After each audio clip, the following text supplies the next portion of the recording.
क्या आप जानते हैं वास्को डी गामा हमारे भारत देश का खोज करता नहीं बल्कि सबसे बड़ा लुटेरा था। भारतीय इतिहास में वास्को डी गामा के चरित्र के बारे में हमें ये बातें नहीं बताई गई हैं। 500 साल पुरानी बात है। भारत के दक्षिणी तट पर एक राजा के दरबार में एक यूरोपियन आया था। मई का महीना था, मौसम गर्म था, पर उस व्यक्ति ने एक बड़ा सा कोट, पतलून और सिर पर बड़ी सी टोपी डाल रखी थी। उस व्यक्ति को देखकर जहां राजा और दरबारी हंस रहे थे, वहीं वह आगंतुक व्यक्ति भी दरबारियों की वेशभूषा को देखकर हैरान हो रहा था।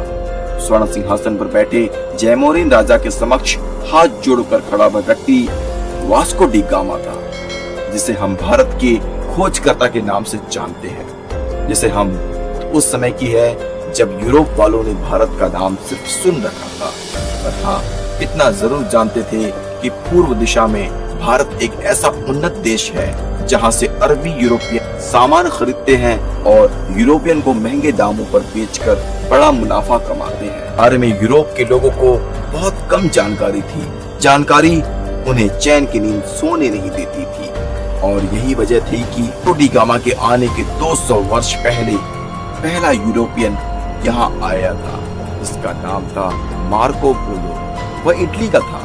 शेष विश्व को जानने के लिए निकलने वाला पहला यूरोपियन था, जो कि जमीनी रास्ते से चलकर पहले मंगोलिया फिर चीन तक गया था।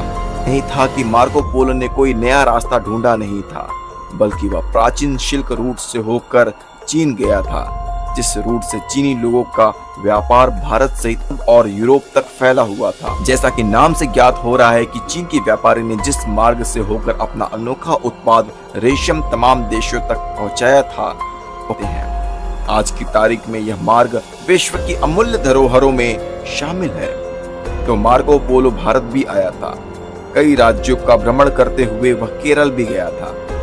यहाँ के राजाओं की शानो शौकत, सोना चांदी जड़ित सिंहासन, हीरा और आभूषण सहित खुशहाल प्रजा, उन्नत व्यापार आदि को देखकर वापस अपने देश लौट गया। भारत के बारे में यूरोप को यह पहली पुख्ता जानकारी मिली थी। इस बीच एक बहुत बड़ी गड़बड़ हो गई। अरब देशों में पैदा हुआ इस्लाम तब तक इतना ताकतवर हो चुका था कि वह आसपास के देशों में अपना प्रभुत्व जमाता हुआ पूर्व भारत तक पहुंच रहा था। तो वहीं पश्चिम में यूरोप तक कुस्तुनतुनिया, जो कभी ईसाई रोमन साम्राज्य की राजधानी हुआ करती थी, इसके पतन के बाद वहां मुस्लिमा का शासन हो गया, और इसी के साथ यूरोप के लोगों के लिए एशिया का मार्ग बंद हो गया, क्योंकि मुस्लिमों ने ईसाइयों को एशिया में प्रवेश की इजाजत नहीं दी। अब यूरोप के व्यापारियों में बेचैनी शुरू हो गई। उनका लक्ष्य बन गया कि किसी तरह भारत तक पहुंचने का मार्ग ढूंढा जाए। बात पुर्तगाल तक पहुंची। एक नौजवान और हिम्मत नाविक वास्को डी गामा ने अब भारत को खोजने का बीड़ा उठाया। अपने बेटे और कुछ साथियों को लेकर निकल पड़ा समुद्री तट से। आखिरकार कुछ महीनों बाद भारत के दक्षिणी तट पर कालीकट पर उसने कदम रखा। खैर, अब यूरोप के व्यापारियों के लिए भारत का दरवाजा खुल चुका था। नए समुद्री मार्ग की खोज हो चुकी थी, जो यूरोप और भारत को जोड़ सकता था। सिंहासन पर बैठे जयमोरिन राजा से वास्को डी गामा ने हाथ जोड़कर व्यापार की अनुमति मांगी।